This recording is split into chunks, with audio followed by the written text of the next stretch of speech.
जय हिंद दोस्तों, मैं हूं आपका दोस्त के बी। और आज के इस वीडियो में हम 12 मई 2021 से जो भी महत्वपूर्ण प्रश्न आपकी परीक्षाओं में पूछे जा सकते हैं उन सभी प्रश्नों को हम लोग डिस्कस करेंगे।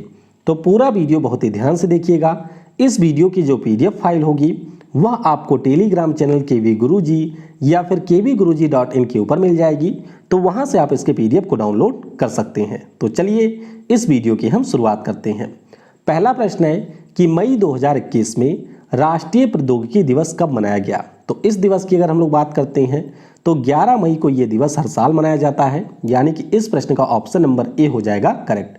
अब सवाल यह उठता है कि राष्ट्रीय प्रौद्योगिकी दिवस हम लोग 11 मई को क्यों मनाते हैं, क्योंकि इसी दिन 1998 में राजस्थान में जो आपका पोखरण शहर है वहां पर हम लोगों ने दूसरी बार परमाणु परीक्षण किया था ऑपरेशन शक्ति के नाम से। तो ये भी आपका पूछा जाता है और CBT 1 में तो कई बार यहाँ से प्रश्न पूछे गए हैं।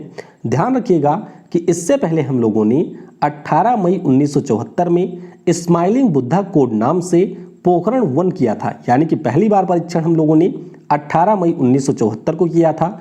दूसरी बार हम लोगों ने ऑपरेशन शक्ति के अंतर्गत 11 मई 1998 को परीक्षण किया था।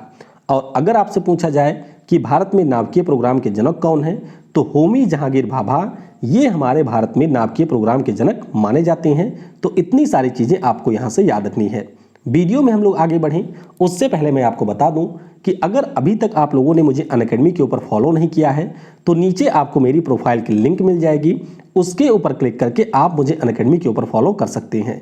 यहाँ पर जो आपके आने वाले समय में ग्रुप डी का एग्जाम होगा उसके लिए डेली हम लोग एक सेट को डिस्कस करते हैं। ऑलरेडी हम लोग 30 से ज़्यादा सेट को डिस्कस कर चुके हैं। आज भी दिन में 11 बजे और शाम को 3:30 बजे हम लोग सेट को डिस्कस करेंगे। तो इन सभी क्लास को आप लोग ज्वाइन कर सकते हैं। इन क्लासेस की खास बात यह होती है कि आप के लिए ये सारी लाइव क्लासेस होती हैं। लाइव क्लासेस में आप मेरे से इंटरेक्ट कर सकते हैं, अपने डाउट वगैरह पूछ सकते हैं और सारे प्रश्नों को हम लोग डिटेल में यहाँ पर डिस्कस करते हैं। तो अगर आपको भी ग्रुप डी का एग्जाम देना है तो ये क्लास आपके लिए बहुत ही ज़्यादा महत्वपूर्ण होने वाली है। इसके अलावा मैं आपको बता दूं कि अगर आप लोग किसी भी प्रकार के एग्जाम की तैयारी एक सिस्टमैटिक वे में करना चाहते हैं, भारत के बेस्ट एजुकेटर के साथ करना चाहते हैं, तो अनअकैडमी प्लेटफॉर्म के ऊपर आपको कई सारे कोर्स बहुत ही कम कीमत में मिल जाएंगे। तो इनमें से अगर आप लोग किसी भी कोर्स को परचेज करते हैं तो सिंपली यूज करिएगा कोड KV10, इससे आपको 10% का डिस्काउंट मिल जाएगा। और सबसे महत्वपूर्ण बात कि अगर आप लोग अनअकैडमी के ऊपर लाइव क्लासेस देखते हैं तो उससे भी आपको पॉइंट मिलता है और उस पॉइंट से भी आप 10% का डिस्काउंट ले सकते हैं। चलिए अगले प्रश्न की हम लोग बात करते हैं। अगला प्रश्न है कि अप्रैल 2021 के लिए ICC के द्वारा किस खिलाड़ी को पुरुष प्लेयर ऑफ द मंथ चुना गया। तो पहली बार ऐसा हुआ है 2021 में कि भारत के अलावा किसी अन्य देश के खिलाड़ी को यहाँ पर प्लेयर ऑफ द मंथ चुना गया है। तो ये है बाबर आजम जो कि पाकिस्तान देश के खिलाड़ी हैं। तो ऑप्शन नंबर यहाँ पर बी हो जाएगा करेक्ट। आपको पता होगा कि पाकिस्तान का अभी दक्षिण अफ्रीका से सीरीज हुआ है, उस दौरान बाबर आजम का जो परफॉर्मेंस है वह शानदार रहा था, तो इसीलिए इनको प्लेयर ऑफ द मंथ चुना गया है। इसके पहले आपको याद रखना है कि ऋषभ पंत जनवरी के लिए प्लेयर ऑफ द मंथ रहे थे, रविचंद्रन अश्विन ये आपके फरवरी के लिए रहे थे और भुवनेश्वर कुमार की बात करते हैं तो ये मार्च महीने के लिए प्लेयर ऑफ द मंथ रहे थे। इसके साथ आप याद रखेंगे कि अप्रैल महीने के लिए जो विकेट कीपर बल्लेबाज हैं ऑस्ट्रेलिया की, जिनका नाम है एलिसा पेरी, क्या नाम है एलिसा हेली इनका नाम है, तो ये आपके प्लेयर ऑफ द मंथ रही थी। तो इन दोनों के बारे में आप याद रखेंगे। अगला प्रश्न है कि किस स्पेस एजेंसी के द्वारा डोगे 1 मिशन टू मून लॉन्च करने की घोषणा की गई। तो ये जो मिशन है वह स्पेस एक्स के द्वारा लॉन्च किया जाएगा, यानी कि जो इलोन मस्क वाली कंपनी है उसके द्वारा इसे लॉन्च किया जाना है। तो ऑप्शन नंबर यहाँ पर ई हो जाएगा करेक्ट। अब बात करते हैं इस मिशन की। तो ध्यान रखिएगा कनाडा की एक कंपनी है जिसका नाम है जियोमेट्रिक एनर्जी। तो जियोमेट्रिक एनर्जी कॉर्पोरेशन के द्वारा यहाँ पर इस मिशन के लिए स्पेस एक्स नाम की जो कंपनी है उसको क्रिप्टो करेंसी में भुगतान किया गया है। क्रिप्टो करेंसी कौन सी है तो इसका नाम है डॉज कॉइन। ध्यान रखेंगे डॉज कॉइन से आपसे प्रश्न पूछा जा सकता है। तो डॉज कॉइन में यहाँ पर जब इलोन मस्क को भुगतान किया गया है और 2022 में जो आपकी पहली तिमाही होगी उसमें यहाँ पर 40 किलोग्राम का एक सैटेलाइट होगा जिसको स्पेस एक्स के द्वारा अपने फॉल्कन 9 रॉकेट की सहायता से चंद्रमा के लिए भेजा जाएगा। तो यहाँ पर आपको इस मिशन के बारे में याद रखना है। नाम इसका है डोगे 1, जो कि चंद्रमा के लिए एक मिशन है और स्पेस एक्स कंपनी इसको लॉन्च करेगी। अगला प्रश्न है कि मई 2021 में किसके द्वारा दोस्त फॉर लाइफ नामक एक मोबाइल ऐप लॉन्च किया गया? तो ये जो ऐप है ये लॉन्च किया गया है सीबीएसई के द्वारा। तो इस प्रश्न का ऑप्शन नंबर सी हो जाएगा करेक्ट। अब इस ऐप की खास बात क्या है? तो इस ऐप के द्वारा जो भी हमारे सीबीएसई के छात्र हैं और उनके पेरेंट्स हैं, उनको मनोवैज्ञानिक परामर्श यहाँ पर दिया जाएगा। खास तौर पे 9 से 12 तक के छात्रों के लिए इसको लॉन्च किया गया है। सीबीएसई की बात करते हैं तो इसका पूरा नाम है central board of secondary education, यानी कि केंद्रीय माध्यमिक शिक्षा बोर्ड, और ये हमारे शिक्षा मंत्रालय के अंतर्गत आता है। 3 नवंबर 1962 को इसकी स्थापना हुई थी। हेडक्वार्टर आपको नई दिल्ली में मिलेगा और पिछले साल मनोज आहूजा को इसका नया अध्यक्ष बनाया गया था। तो ये सारी चीज़ें आपको सीबीएसई के बारे में ध्यान रखनी है। और जो ऐप इन्होंने लॉन्च किया है उसका नाम है दोस्त फॉर लाइफ। अगला प्रश्न है मई 2021 में किस राज्य की सरकार ने आरओ छात्रवृत्ति कार्यक्रम यानी कि आरओ स्कॉलरशिप प्रोग्राम की शुरुआत की है? तो ये जो प्रोग्राम है इसे त्रिपुरा की सरकार के द्वारा शुरू किया गया है। तो इस प्रश्न का ऑप्शन नंबर डी हो जाएगा करेक्ट। अब आपको ध्यान क्या रखना है, देखिए त्रिपुरा राज्य के हमारे जो शिक्षा मंत्री हैं इनका नाम है रतन लाल नाथ। तो इन्हीं के द्वारा अरविंदो सोसाइटी का एक मिशन है जिसका नाम है आरओ छात्रवृत्ति मिशन। इसकी शुरुआत यहाँ पर की गई है। मिशन क्या है? तो इसके अंतर्गत जो भी हमारे छात्र होते हैं उनके लिए कंपटीशन वगैरह होता है और उन्हें मासिक छात्रवृत्ति यहाँ पर दी जाती है। तो ये आपका है आरओ छात्रवृत्ति मिशन, जिसको त्रिपुरा की सरकार के द्वारा यहाँ पर शुरू किया गया है। अब त्रिपुरा राज्य की बात हुई है तो ये आप लोकेशन देख सकते हैं। यहाँ पर आपको मिलेगा त्रिपुरा राज्य, जो कि असम के साथ साथ मिजोरम के साथ में अपनी सीमा को साझा करता है। राजधानी इसकी आपको मिल जाएगी अगरतला में। वर्तमान में यहाँ के गवर्नर है रमेश बैस। सीएम की अगर हम लोग बात करते हैं तो सीएम के पद पर हैं बिप्लब कुमार देव, ये आपके भारतीय जनता पार्टी से हैं। लोकसभा में यहाँ पर 2 सीटें हैं, राज्यसभा में भी यहाँ से 1 सीट है और यहाँ की जो लेजिस्लेटिव असेंबली है इसमें आपको 60 सीटें देखने को मिलेंगी। त्रिपुरा की बात हुई है तो आपको ध्यान रखना है कि नीर महल जल उत्सव आपके त्रिपुरा राज्य में मनाया जाता है। खार्ची पूजा भी आपके त्रिपुरा राज्य में मनाया जाता है। अगला प्रश्न है कि मई 2021 में फिक्की एफएलओ यानी कि फिक्की लेडीज ऑर्गेनाइजेशन की नई राष्ट्रीय अध्यक्ष कौन बनी है? तो इनका नाम है यहाँ पर उज्ज्वला सिंघानिया। तो इस प्रश्न का ऑप्शन नंबर बी हो जाएगा करेक्ट।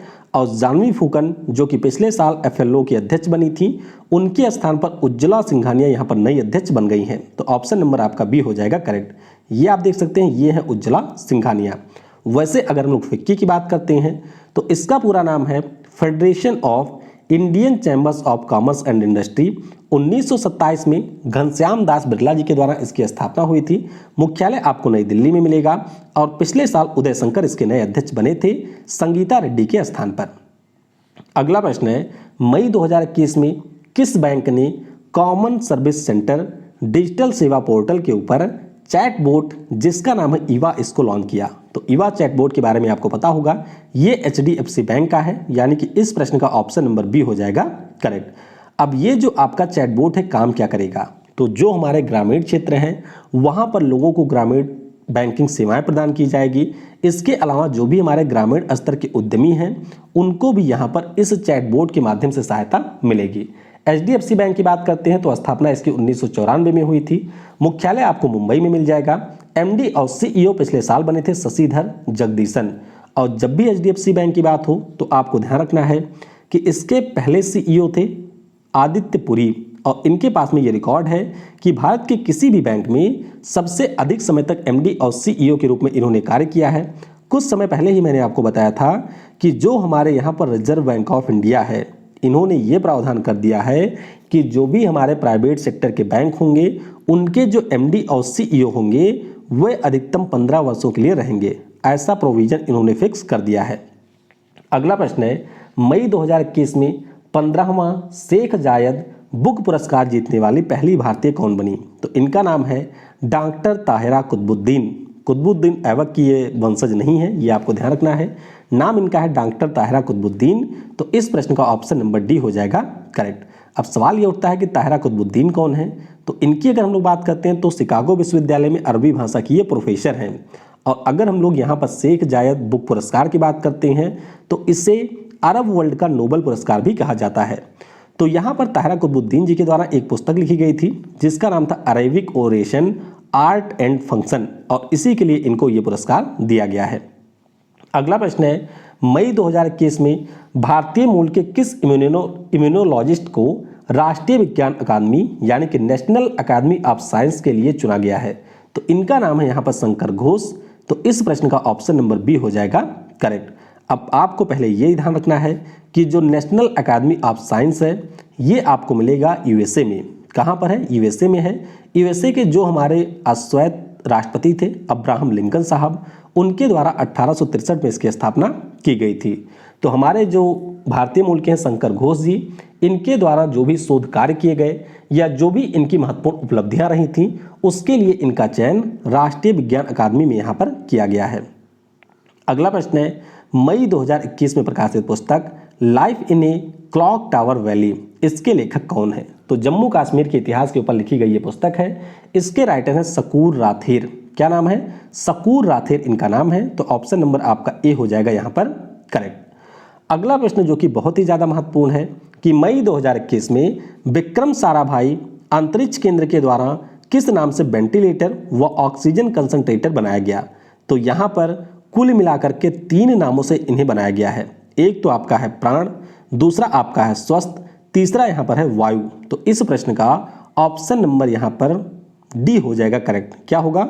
ऑप्शन नंबर आपका यहाँ पर डी, यानी कि ए, बी और सी ये हो जाएगा यहाँ पर करेक्ट। अब ध्यान यहाँ पर आपको रखना क्या है? ध्यान यहाँ पर आपको ये रखना है कि जो विक्रम भाई अंतरिक्ष केंद्र है जो कि आपको मिलेगा तिरुवनंतपुरम में, उसके द्वारा यहाँ पर इनका निर्माण किया गया है। तो प्राण की अगर हम लोग बात करते हैं तो यहाँ पर जो हमारे रोगी होंगे उनको ऑक्सीजन पहुँचाया जाएगा। उसी प्रकार से स्वस्थ की बात करते हैं तो ये बिना बिजली के भी काम कर सकता है, इस प्रकार से इसको डिजाइन किया गया है। वहीं पर अगर हम लोग वायु की बात करते हैं तो ये आपका व्यावसायिक रूप से उपलब्ध होगा और ये आपके कम लागत का एक वेंटिलेटर होगा। सामान्य वेंटिलेटर की बात करते हैं तो उसकी प्राइस 5 लाख होती है, लेकिन यहाँ पर अगर हम लोग वायु की बात करते हैं तो ये मात्र 1 लाख रुपए में यहाँ पर उपलब्ध होगा और इसके माध्यम से लोगों को ऑक्सीजन मुहैया कराया जाएगा। तो इंपॉर्टेंट प्रश्न है, इसके बारे में आप याद रखेंगे। अगला प्रश्न है कि मई 2021 में आरबीआई के द्वारा किसे कार्यकारी निदेशक के रूप में नियुक्त किया गया? तो आरबीआई ने यहाँ पर जोस जे कत्तूर, क्या नाम है? जोस जे कत्तूर, इनको अपना कार्यकारी निदेशक बनाया गया है। तो इस प्रश्न का ऑप्शन नंबर ए हो जाएगा करेक्ट। बाकी अगर हम लोग बात करते हैं तो टीबी शंकर, इनका नाम आपको जरूर याद रखना है। ये अभी हमारे आरबीआई के डिप्टी गवर्नर बने हैं। किसका स्थान इन्होंने लिया है? तो बीपी कानूनगो साहब का इन्होंने स्थान लिया है, ये आपको ध्यान रखना है। आरबीआई की स्थापना कब हुई थी? तो आरबीआई एक्ट 1934 के अंतर्गत 1 अप्रैल 1935 को इसकी स्थापना हुई थी, ये आपको ध्यान रखना है। शक्तिकांत दास साहब इस समय इसके 25वें नंबर के गवर्नर हैं। एम राजेश्वर राव की बात करते हैं तो ये पिछले साल आरबीआई के डिप्टी गवर्नर बने थे। तरुण बजाज की अगर हम लोग बात करते हैं तो ये अभी हमारे नए राजस्व सचिव बने हैं। कौन से? नए हमारे रेवेन्यू सेक्रेटरी बने हैं। और सेक्रेटरी की बात हुई है तो आपको याद रखना है, एक नाम है टीबी सोमनाथन का। टीबी सोमनाथन क्या बने हैं? तो ये हमारे नए वित्त सचिव बने हैं। तो इन सभी के नाम आपके लिए बहुत ही ज़्यादा महत्वपूर्ण है। रेलवे एग्जाम में तो अक्सर इनसे प्रश्न पूछा जाता है, तो इसीलिए इन सभी के बारे में आपको याद रखना है। तो ये आप देख सकते हैं, ये हैं जोस जे कट्टर, जिनको अभी आरबीआई के द्वारा अपना कार्यकारी निदेशक बनाया गया है। चलिए अब हम लोग थोड़ा सा यहाँ पर कुछ प्रश्नों का रिवाइज करेंगे जो कि आपके फरवरी के करंट अफेयर से संबंधित है। पहला प्रश्न है कि विश्व आर्द्रभूमि दिवस 2021 का विषय क्या रहा था? तो इसका विषय रहा है वेटलैंड्स एंड बायोडायवर्सिटी। ये मनाया कब जाता है? तो 2 फरवरी के दिन ये मनाया जाता है। अगला प्रश्न है कि आयुष्मान भारत के नए सीईओ के रूप में किसे नियुक्त किया गया? तो यहाँ पर नियुक्ति हुई है आरएस शर्मा की। किसकी? आरएस शर्मा की यहाँ पर नियुक्ति हुई है। फिर अगला प्रश्न है विश्व कैंसर दिवस 2021 का विषय क्या था? तो इसका विषय था I am and I will. क्या है? I am and I will. ये विश्व कैंसर दिवस 2021 का विषय था। अगर हम लोग बात करते हैं विश्व कैंसर दिवस की तो ये आपका कब मनाया जाता है? 4 फरवरी को ये मनाया जाता है। कब? 4 फरवरी को ये मनाया जाता है।